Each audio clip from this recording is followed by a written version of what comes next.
You're listening to Brand, the marketing show. With your hosts, Thomas Sterling. This is the future. This is where everything goes. And Veronica St. Cyr. Why the hell would anybody buy this? An unfiltered conversation on brand strategy. And it worked like crazy. Marketing trends. I think they're in again. And emerging technology. There's going to be big impacts here. You're excited. I'm pumped. All right, let's kick things off. Please put your hands together for the host of Brand to Brand, Tom and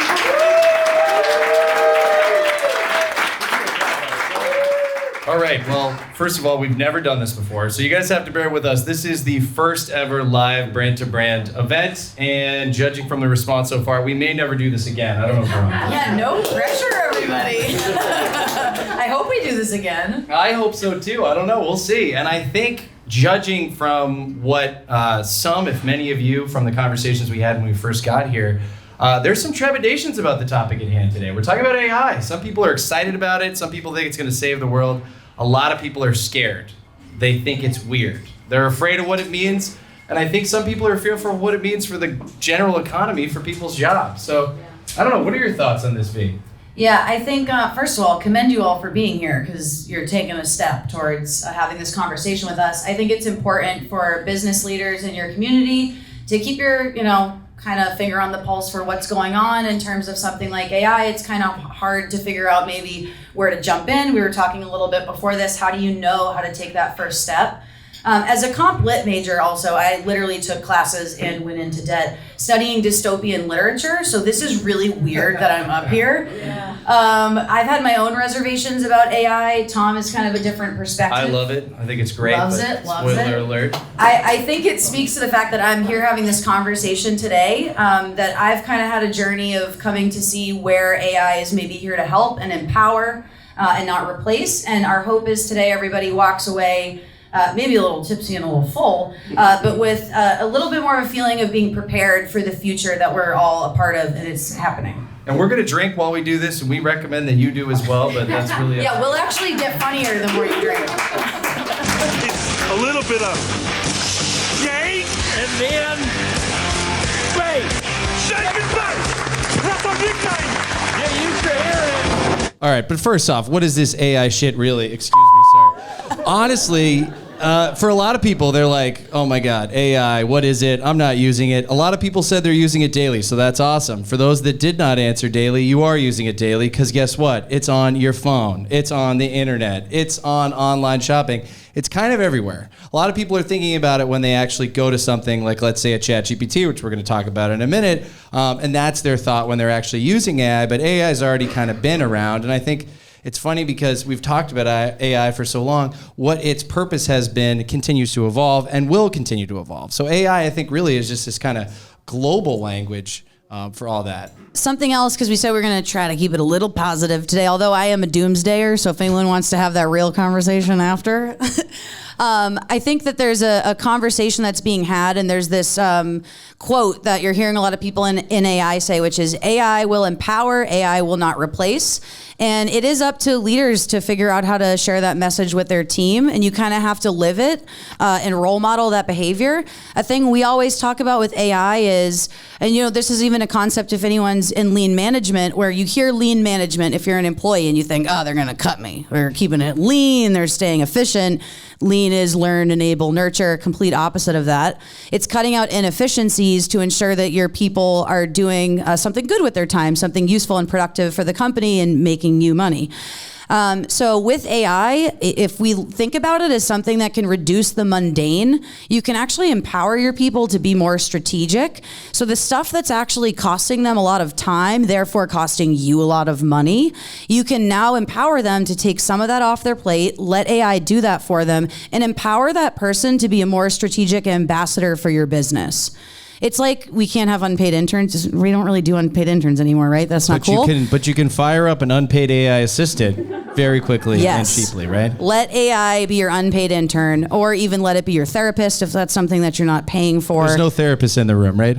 All right, but seriously though, let's talk about who's getting disrupted. Any lawyers in the room? Show of hands. No attorneys, so we could say whatever we want about attorneys.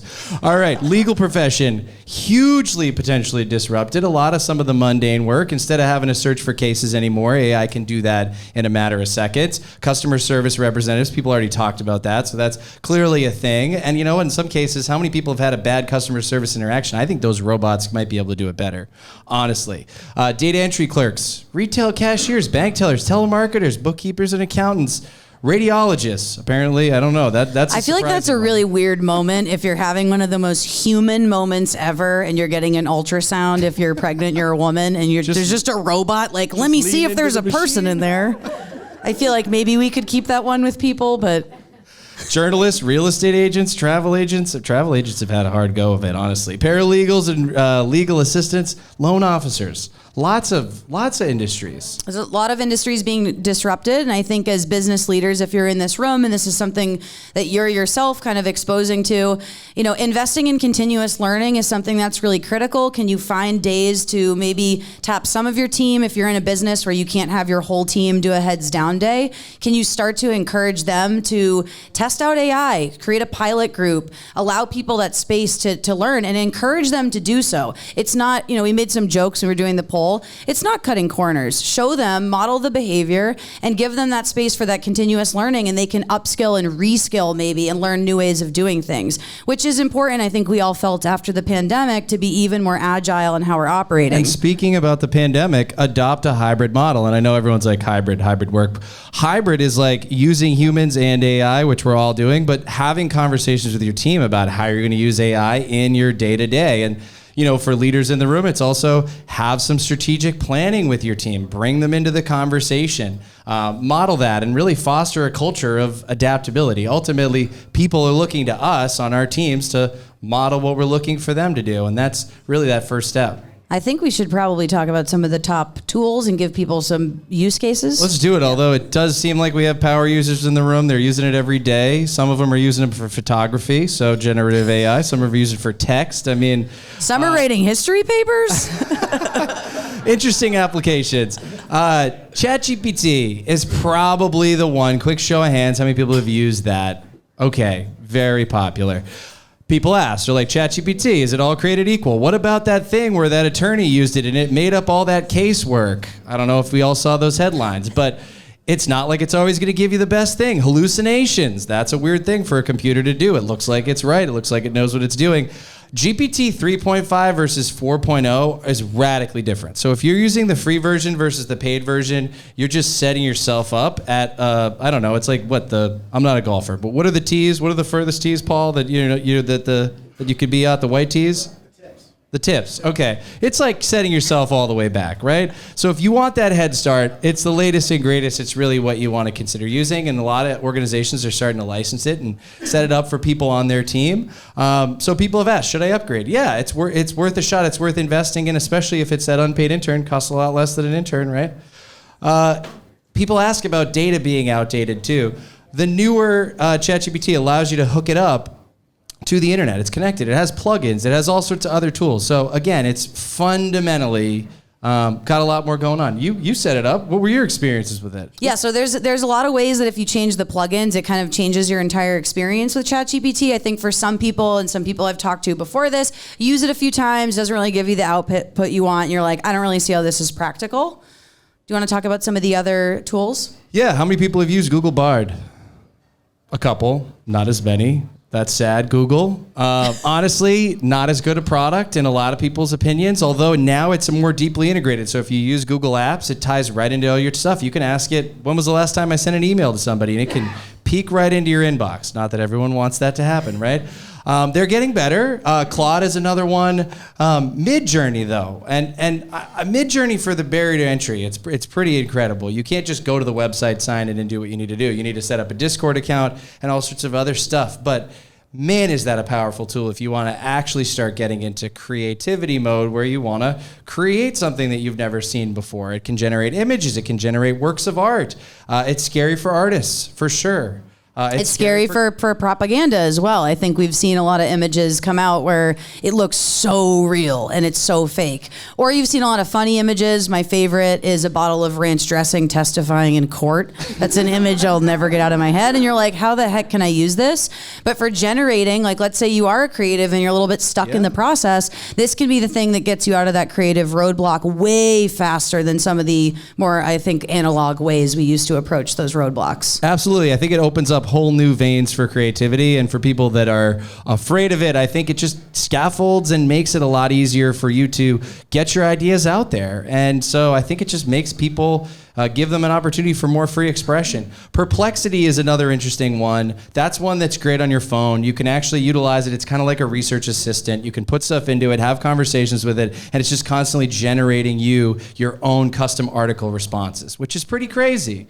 And it's certainly fun, and it's way better at citing sources than ChatGPT. I mean, every single input it gives you back has 5 to 10 sources. So there's a little bit more trust there. There's less likelihood and probability of hallucinations.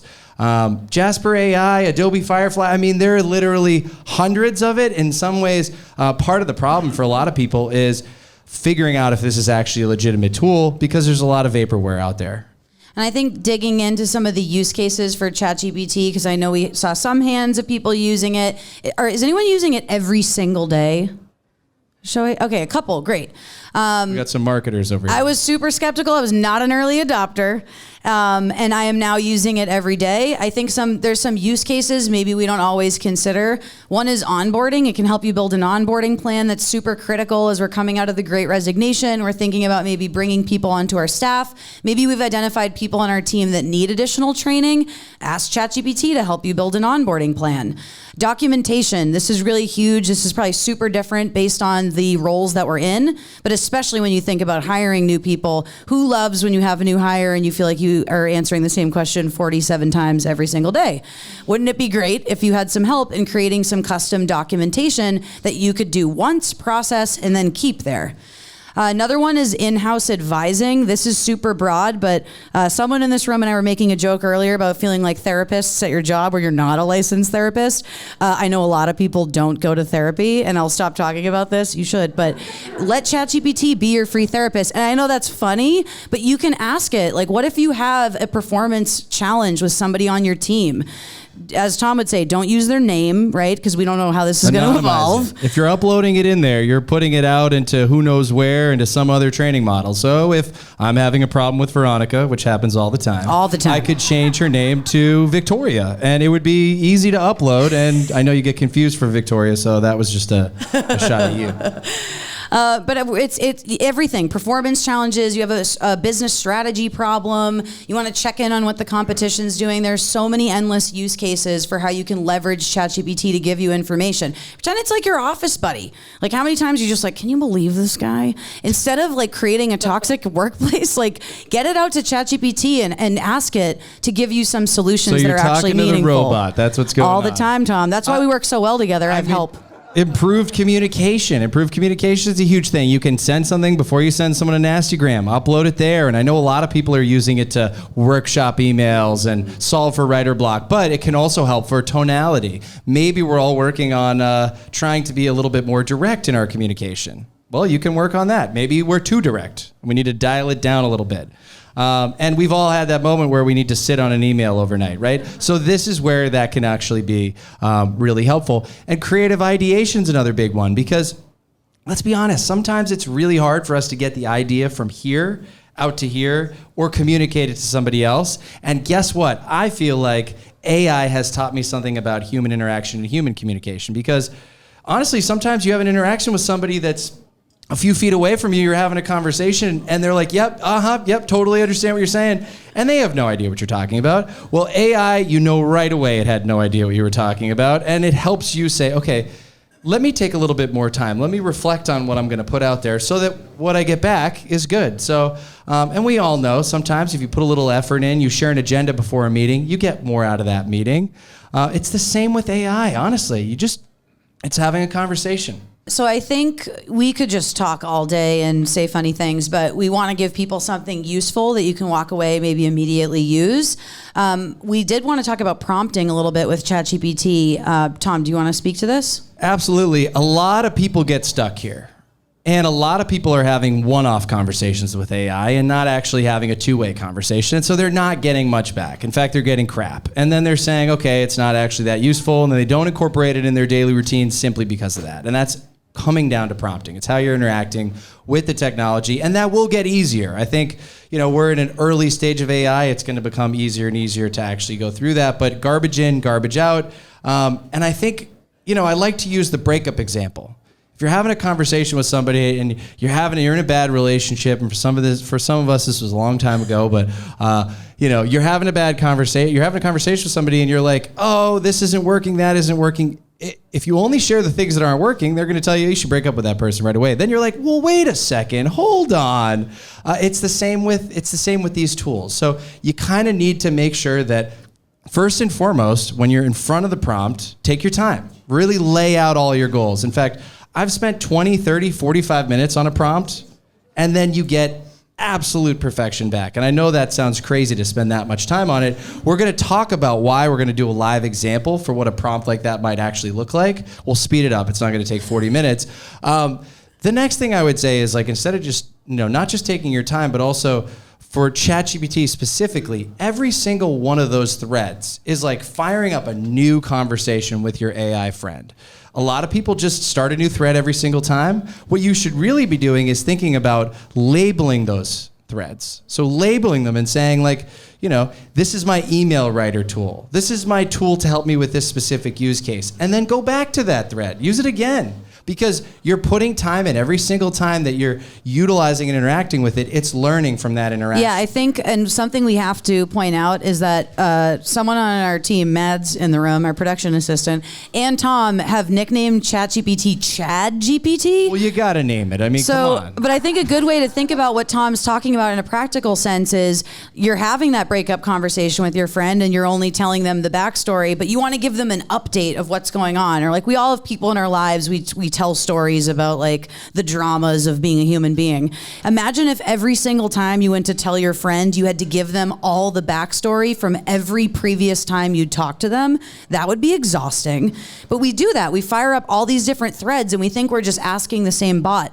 Every time you start a new chat in Chad GPT, it is a new Chad. It's a new human being or AI robot that you're talking to. So you want to be teaching every individual chat and thread specific things. And that way over time, it will start to learn from that and give you better and better outputs. And guess what? When you start that conversation with Chad or whoever you want to call your AI assistant, you can tell it what you want it to be. You can say, you are my personal trainer, my therapist, my whatever you want to be. You are an elite personal trainer and you're going to give me a 10-step program to have better abs. What they had 7-minute abs, 5-minute abs, whatever it is. You actually have to take a moment to say, this is what I want you to be before you address it, whatever the question is. If you don't ask it that, it's going off this corpus of information. It doesn't even know where to start. So I would say that's one other thing that people don't necessarily think about. The other thing is, when you're doing your prompt, you can ask for multiple things. You can ask for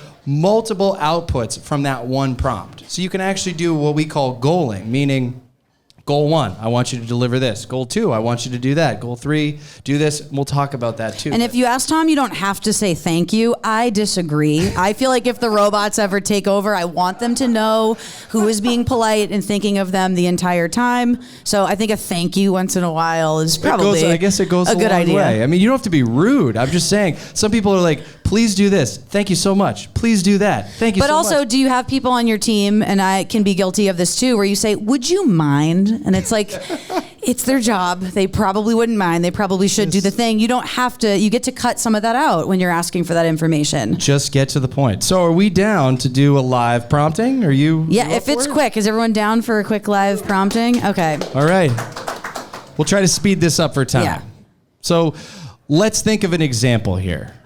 what seems like a good relevant example that we might want to use? And this is a multi-parter. We're trying to build a larger prompt. Maybe not the most exhaustive prompt, but let's have some fun with it. Let's actually give some length. What if I'm an interior designer? Okay. And I have a client that wants a lot of things, and I got a lot going on, and I So don't really have you- time to think about this. You are missing inspiration. Yeah, I just need the Needed. inspiration. I'm smart. I know what I'm doing. I just Okay. need like a little help getting started. All right. So if you're an interior decorator that is kind of stuck here, maybe start your prompt with simply saying, ask the robot to be the interior decorator. So you're an interior decorator that specializes in crafting amazing spaces in homes across the U.S. I know it's a little extra marketing fluff, but like, let's give this robot a real identity here, okay? And then I think next you got to describe your problem. So you just signed a new client that wants to modernize their old colonial home. Give the client a name. Their name is Brandon, and they love blue. So now you're starting to build a little bit more of a rapport with what the problem is you're trying to solve here. I actually pasted some of this in so you don't have to type it all out. But Well, thank you for that, but I'm going to go my own way. All right. I'm asking ChatGPT 4. Sure, modernizing a colonial home while incorporating shades of blue is a delightful challenge. So positive. Here are some suggestions tailored for Brandon. First is front facade and entrance. Paint colors. It's giving me hues. A subtle nod to Brandon's favorite color. This is a welcoming focal point. Brush nickel. It's giving me living room, dining room. So it's breaking down every room and saying, here's what you should do for furniture, lighting in the kitchen, cabinetry, countertop, and hardware. In the bedroom, the walls, you could have a one feature wall in a serene shade of blue that can be paired with a neutral tone. It's even recommending bedding, the art you might want to stage on the walls. In the bathroom, the tiles, the accessories, soap dispensers, an outdoor area. Brandon's got a budget. Miscellaneous tip, and then miscellaneous tips. It just says, hey, while you're considering flooring, keep it neutral. Consider medium-toned wood floors or gray tiles, which pair beautifully with beautiful hues. Window treatments and even greenery outside. So it's even now telling me what landscaping. So now this is helping me envision what Brandon might actually want. yeah, and I mean, you know, if you're sitting in front of the computer trying to figure out, maybe it's a proposal you're putting together, maybe it's a concept that you're working through, just seeing an output of doesn't have to be right. Maybe the art it picked out was terrible. Maybe the color scheme didn't make any sense. And you're the professional, but maybe it gets you out of your own head and gets you into that next stage of what you need to do. And so now that you've teed up this AI assistant to be the expert that you really need, to be kind of a research partner and a sounding board, I think this is where it kind of gets interesting. So next, I think you'd be like, he wants a space that better reflects his personality. So goal 1, research trends for 2023 for nautical homes, then distill down the top 5 takeaways. So again, always good to number what you're looking for. Don't just say, give me some takeaways. Specify what it is. Goal 2, Brandon also wants to provide a name for the library that's unique and references his favorite author, Hemingway. And again, we're just adding some fun and some flair here, right? And please provide 5 options. With each name, come up with pros and cons. So don't just give me 5 names, give me pros and cons. Feel free to be greedy when you're talking to this AI assistant you just hired. Goal 3, your client wants to have all new furnishings for his 10,000 foot square home. Lay out a list of furnishings for a house of that size category and show it to me in a table.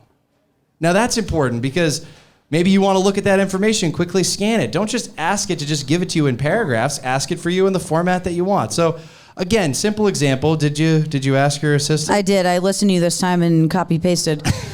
So for goal 1, color trends for nautical homes, seascape pastels, deep ocean blues, seaside accents, marine greens, and then it's giving you all of the examples. For goal 2, Brandon loves Hemingway and wants to name his library The Earnest Escape, The Lost Generation Lounge, or the Hemingway Haven. Great idea. And all of these are in tables, which for some of us, if you're reading paragraphs of information, is really hard to make sense of. And goal 3, furnishings for a 10,000 foot square house. I have some now for a living area, a dining area, a kitchen, bedroom, bathroom, in the library, reading chairs, a writing desk. You probably want a floor lamp, rugs. In the outdoor area, outdoor rugs, garden benches, home office, a recreation area. Brandon's got a pool table. I mean, we said 10,000 square feet, more so for fun, just to see what this AI assistant would really pack in. I mean, there's a crazy set of rooms there. And I think something to just take away from this too is even as I'm working in this, ChatGPT 4 is giving me updates for new things I can do in the tool. So we recommend buying the license for this. We do not work for ChatGPT. This is not sponsored by OpenAI. Sam Altman is loving this right now. He's the CEO of OpenAI, so I'm sure he would that we're promoting He's him. doing But just fine right now. try it out. Buy the paid version, and then if you feel like this is something that generally could help people on your team, encourage everyone, invest in getting them a paid account. Set each person up on your team with a paid ChatGPT 4 account and see what they can do. So I think we wanted to close it up with some use cases before we open a Q&A. Veronica, you want to talk a little bit about some of the other use cases that we've seen? Yeah, so there are a lot, and I think there's a common misconception. And for anyone who's interested in this topic and wants a little bit more, Andrew Ng is one of the greatest voices right now in AI. He has a great TED Talk. It's only about 11 minutes long. It's easy to digest. And he was the former presidential candidate that wanted to give away universal basic income. So Yes. some people may remember him. You may for remember that. him. He's also the founder of Coursera. He did a really great TED Talk about making AI accessible, and he talks about how all of us are a part of building this AI future, whether we kind of like it or not. And there's a quote that comes up a lot, which is the best way to predict the future is to invent it. He talks a lot about making sure that AI remains accessible and open, and we're the people who are safeguarding that. And an important part of this is by being in this room and seeking this out and trying AI and having these conversations, even if maybe they are a little freaky, you have a seat at the table of that narrative for how our society and the human race will evolve with technology, no pressure. So a big thing that he talks about is he does this talk about you can leverage AI in any business. I think we've all heard you need these huge data sets to use AI, and that's not true. If you're a small business, you likely have enough data that there's a lot of AI that's accessible to you just based on what you have. Legal services, IP search, automated billing, you can draft documents, regulatory compliance, you can ensure you're compliant with changing legal regulations and doing some of your due diligence. Real estate, property valuation, you could use AI algorithms and machine learning to actually get a more accurate property valuation. And even lead generation is something that we're starting to see specific tools developed in. And he talks a lot about the fact that small businesses can't afford an AI engineer and that's a serious cost to a lot of them, but it's going to get easier, it's going to get cheaper, and there's lots of products now that are going to be targeted more and more towards small businesses. So I think just kind of closing, AI is not the Terminator that's coming to kill all of our jobs quite yet. Jury's out on the future, but we shall see. But a lot of people are concerned about what it means for copyright law. You put this stuff into the system, it generates all this stuff back. Can I copyright it then? Well, I think, unfortunately, that the office in the government that's responsible for copyright does not move as swiftly as technology. So what's likely to happen is no one's going to know exactly what's going to be responsible there for years to come. But in the meantime, you put something in, you get something out. You can't copyright that. You make a change to it, all of a sudden you can. Unfortunately, that's where things are today. Yeah, what about potential risks and challenges of integrating AI into your business, Thomas? That's a good question. I think a lot of people are like, okay, well, how do I get my team around this? And I think we're all going to face some opposition. I think people are going to look at it and say, why do we want to use this? How is this going to affect my job? Because I think people are worried. So we as leaders really need to model that behavior, which we've talked about. And if we lead by example, if we are excited about it, if we're able to show applications for how it makes people's lives easier, work easier, then ultimately you're going to get that training and that buy-in, and people are going to come around to that. The other thing I think that people are worried about is bias. Do you have any thoughts on bias, Veronica? I mean, we're the ones who, as we just said, are kind of putting everything into this tool right now. So it is up to us to ensure that this is a conversation that we're having and staying up to date with, because it's huge. I mean, you talk to the guy who, do we all remember the Google engineer who said that Google created a sentient AI and was like a whistleblower? That was a little freaky, right? He had this conversation about it's a lot of also Western nations that are developing AI. Are we now going to see this kind of technology colonization of other cultures? So it's something we need to be extremely mindful of. And if you even hear some of the most influential and intelligent voices, they're not really sure how we're going to have this conversation. So I think it's something we need to kind of all be extremely mindful of. And now for something completely different. So we did ask some people to put some questions in our festive pumpkin over there. So we do have a couple, but if anyone is so bold to be first on the dance floor and has a question, please feel free to yell it in the mic. If not, I can read off some of these. It's hard to go first. Well, I can go first because someone put this in the bucket. Is Tom single? That was for me. And the answer is no. Survey says no. I believe the love of right his. over there. I believe I saw his lovely lady in the back. Yeah. Yeah, please, Dan. Why does ChatGPT hallucinate and not just tell you they don't know? Do we know how to avoid that or how to plan for that? I mean, I think it's funny, but if you're relying on the data that you're getting or the information, I don't want to have to second guess, and I just wonder. Yeah, I mean, that's something that OpenAI is definitely working on. The problem is that it doesn't know it doesn't know. It is not aware, and it is just the best autocomplete in history. All it does is chain words together. So as it's typing out, it's not just typing out for effect. And sure, it's fun watching it type out. You're like, oh, this looks great. Oh, wow, look at how much it's giving me. But it is literally just making up one word at a time. And so it just doesn't necessarily have the awareness to do that. Google, we talked about Google and what it's bringing to market is doing a better job. They actually have a tool where within their AI, you can flip a switch and turn on. Yes, you have to flip the switch to turn this on. It's not just a native feature, but where it actually checks its answer to say how much and what percentage of accuracy and cite it. And I know that's something that OpenAI is working on. That's where I don't necessarily feel like AI is the best when you're using ChatGPT for a research tool.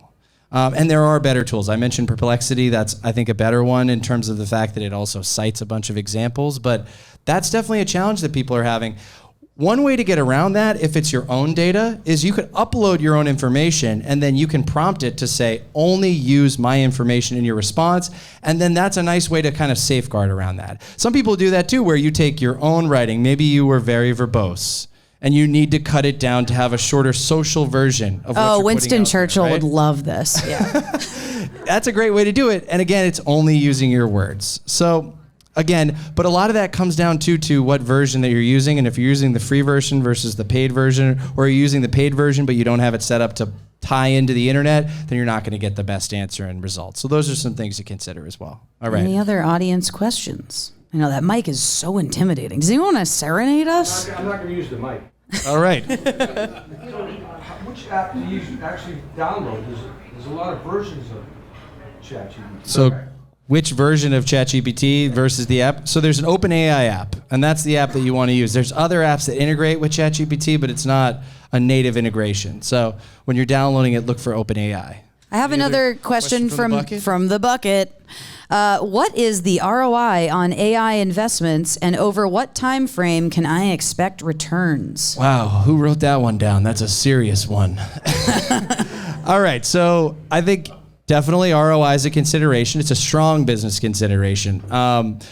Before you're at an ROI state, you really should start by rolling out a small pilot group within your organization, right? Figure out a few people that are trusted within the organization that are actually going to try it and utilize it, and pay for paid accounts that they can utilize it for, and have them come up with use cases. Coming back to lean management example, big part of lean management, it's like you have a team of people coming around a problem and identifying what the business driver is going to be, how much savings they could create. You could do the same with AI. And I know some businesses that are just internally kind of playing around with it. I know other businesses that are larger that are going all in, and they're hiring somebody that actually is going to own AI within their organization because they really see it as so much of a future and a change agent in terms of productivity, in terms of workforce happiness, because a lot of the mundane stuff that AI is really, really, really good at, people on our team don't really want to do.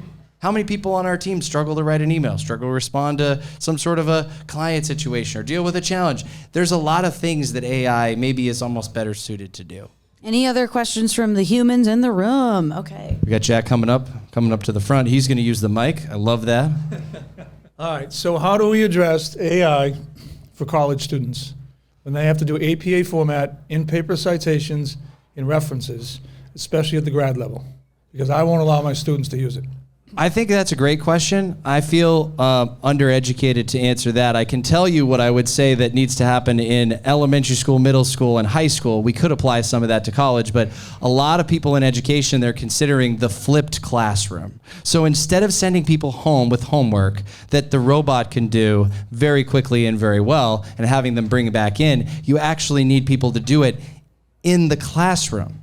And then they go home and they learn the material. So instead of the teacher teaching the instruction in front of the students and then asking them to go home and work on it, it's reversed. So I think same for college. I would also argue, though, that like writing a good essay, that skill set kind of gone. Because it's very, very easy to have something else do that. So for you to test for someone's ability. So SAT, the whole component around people's writing, is that going to be here in a few years? I'm not sure. I think a lot of people are really grappling with this, but it's going to need to be people in person actually testing people's aptitudes around problem solving together. And ultimately, that's what it really is. It's like a calculator at the end of the day. It's a much more competent calculator. It can do a lot more, but it's now table stakes. It's a tool. It's out there. And there's really nothing we can do about it. And I know some educators that are losing their minds over this, and they're saying, oh my gosh, what does this mean? But the same thing happened when books came out. I know, books came out. People were like, books, they're out now. People are just going to carry them around in their pockets. They're not going to need to learn anything. But it's kind of the same thing. I don't have the answer for college, though, because I think it's such a different problem to solve. But unfortunately, it is a problem that is not something we can sit on as a civilization. It's something we have to solve now. Educators have to figure it out. They have to grapple it out now, because think about the generation of Zoomers that did a lot of schooling on a computer. Now they have this AI tool that's doing their homework for them. That's not a good situation long term. It's honestly not. And unfortunately, that might be one doomsday situation with regards to AI that we need to figure out. Any other questions? Question, sir, for Jack. How do you move it on? We have software called Turnitin. Yeah. It will identify where the source came from. So the problem with Turnitin, unfortunately, is it is, as far as I'm aware, it's not able to test for generative AI. It was able to test for like a 3.5, the 4.0, it's not able to do. So, and there were a whole bunch of AI startups that were literally going after solving that problem. People were talking about watermarks. There's gonna be watermarks within the copy. And guess what? Where's the investment in that? It's gone. Where are these startups? They're not, at least as in my awareness, still operating, because that kind of went out the window. It's too hard a problem to solve, unfortunately, because people can quickly edit and manipulate their text. There's even AI tools that allow you to take what came out of ChatGPT, you run it through there, and then it says, okay, yep, you're good. I don't Never even know underestimate a kid's ability to figure out a loophole. But can we also maybe like tap into that skill set and, I don't know, as educators, maybe try to foster that in a meaningful way? I think all this is going back to, as frustrating as it is, we're living in disruption. Like, this is something that is maybe disrupting an old way of how we tested and understood people's comprehension. And maybe, we're just at that kind of precipice of sliced bread. Aren't these kids going to become prompt engineers? I mean, isn't that a whole thing? Like learning how to... Yeah, I was just going to say that. I think in some ways you can flip the answer to the question to say, bridging off the calculator, that all of our aptitude is going to be measured in our ability to use these tools. And if we can't use the tools, we don't know how to use the tools, then the kids that use the tools are going to get ahead, and we're going to be left behind. That's the real challenge. And Veronica, you're a perfect example of this. You were a huge fighter you were like, it's wrong. I don't think it makes sense. We shouldn't use it. I like writing. I enjoy the way that my writing sounds. And if I'm at dinner with my family, that's exactly what I'm still saying. Don't worry, Mom, I'm not using it. Yeah, it's hard. It's hard to, once you understand where it is able to help you, it's almost like you have to try the thing. And if you're someone who learns by doing, or you're an experimenter by nature, it's kind of hard to form an opinion on something unless you do it. Like, I had to go see live ska music to be like, this is not it. All right, we have time for one more question, and then I think we gotta wrap this up. That's not really a question. No, we're pumping to you. It's a comment, more about thinking about it in terms of Google. So, in the workplace, how many times do you talk to someone and say, well, Google it, find out what I did 20, 30 years ago, they would have been like, if you're looking it up, that's cheating. So I see it in a similar vein in that this is the next step in that, in terms of you're going to get the whole kit and caboodle, not just, you don't have to learn it, it's going to present everything to you, whatever you need all together in a package. Yeah, we're moving past the moment of search. The moment of search is going to be gone forever. And it's going to be ask. And then beyond ask, it's going to be do. Because when you get to do, it's going to be a point where you're giving a series of inputs and the thing just goes out and do it. And there's examples where people are using ChatGPT to plan a whole 3-day weekend where they're moving through, California wine country. And they're booking stays using OpenTable and all sorts of things. So I think we're still seeing a one-dimensional interaction right now with it, but it is fundamentally different than going through search and having to weed through and find the right link and the right click, and then scurry around in that page to find what section that Google decided to show you that relates to what you were looking for. So it fundamentally changes the game, and I think the game is ready to be upended all over again. We'll do it live. Fuck it. Do it live. I'll write it and we'll do it live. If you had to take anything away from the show today, Veronica. It's that maybe I do just love Big Brother, or maybe AI is here to help if we let it. Mine would be, it's your competition that's going to be using this tool, and if you're not using it, you're missing the boat. And with that, we're out, folks. That's it.